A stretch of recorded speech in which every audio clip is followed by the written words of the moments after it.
زمین پر جنت کا ایک ہی راستہ ہے، ہم اسے محبت کہتے ہیں۔ جو خوبصورتی تم مجھ میں دیکھتے ہو وہ دراصل تمہارا ہی عکس ہے۔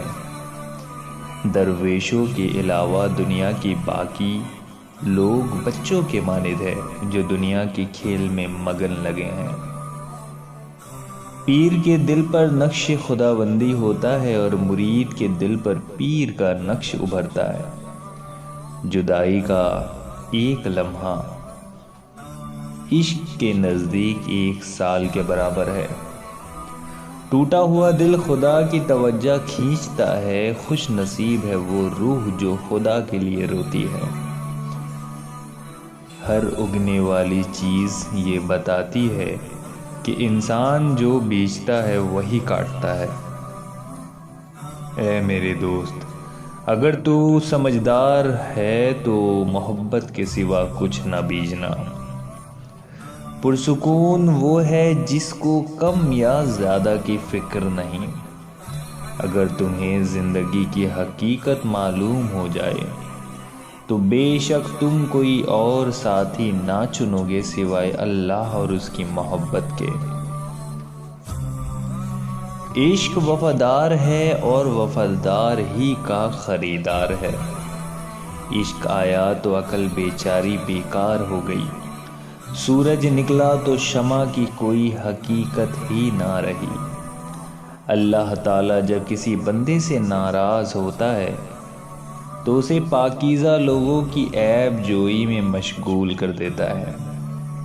اگر تمہیں سب راستے بند نظر آئے تو وہ تمہیں ایسا پوشیدہ راستہ دکھا دے گا جس کے بارے میں کوئی نہیں جانتا۔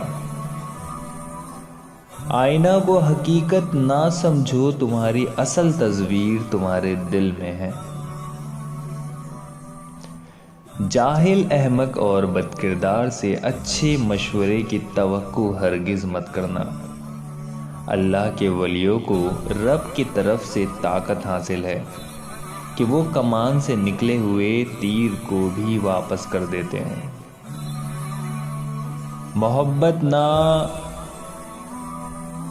پڑھی جاتی ہے نہ پڑھائی جاتی ہے، محبت بس ایک نعمت کی طرح حاصل ہے۔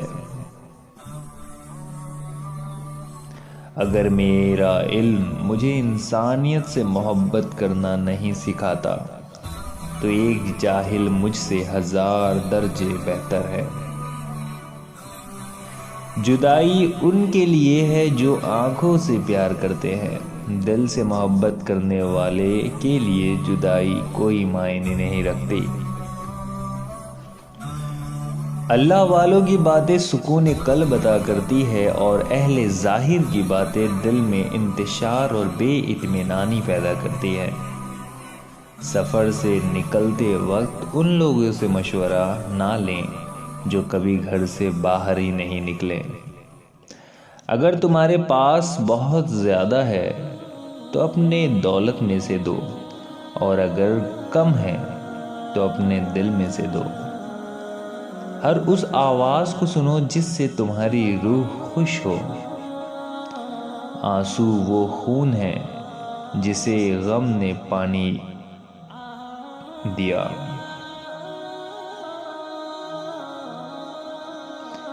تھوڑی دیر قبرستان جا اور بولنے والوں کو خاموش دیکھ۔ تیری داڑھی تیرے بعد پیدا ہوئی مگر سفید ہو گئی اور تو ابھی تک ویسے کا ویسا کالا ہے۔ اگر تم عظمت کی بلندیوں کو چھونا چاہتے ہو تو اپنے دل میں انسانیت کے لیے نفرت کی جگہ محبت آباد کرو۔ حضور اکرم صلی اللہ علیہ وآلہ وسلم کی محبت میں اگر جان بھی چلی جائے تو یہ گھاٹے کا سودا نہیں ہے۔ میں نے شمس سے پوچھا کہ تصوف کیا ہے؟ اس نے کہا دل میں خوشی محسوس کرنا جب دکھ ظاہر ہو۔ حسد انسان کو اس طرح کھا جاتا ہے جس طرح دیمک لکڑی کو کھا جاتا ہے۔ جس شخص نے زندگی میں سرکار دو عالم صلی اللہ علیہ وآلہ وسلم سے عشق نہیں کیا، اس شخص نے خود کو زندہ ہی جہنم میں ڈال دیا۔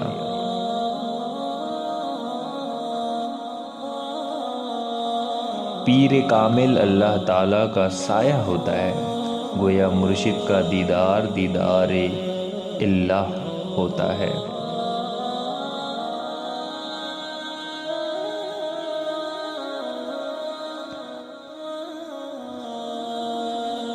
اپنے دل پہ لگے زخموں کو نظر انداز مت کرو، بلکہ ان کو محسوس کرو، کیونکہ یہی تو وہ جگہ ہے جہاں سے روشنی تمہارے اندر داخل ہوتی ہے۔ موت کا ذائقہ سب نے چکھنا ہے، مگر زندگی کا ذائقہ کسی کسی کو نصیب ہوتا ہے۔ تم خزانے کو دنیا میں تلاش کر رہے ہو، جبکہ اصل خزانہ تم خود ہو۔ جس شخص نے اپنے راز کو اپنے تک محدود رکھا، وہ جلد کامیابی کے منزل تک پہنچے گا۔ قرآن کا ترجمہ ہی اگر قرآن کی حقیقت ہوتی تو رومی کو تبریز کی ضرورت نہ ہوتی۔ کل میں ہوشیار تھا، دنیا بدلنے چاہتا تھا، آج میں سمجھدار ہوں، خود کو بدل رہا ہوں۔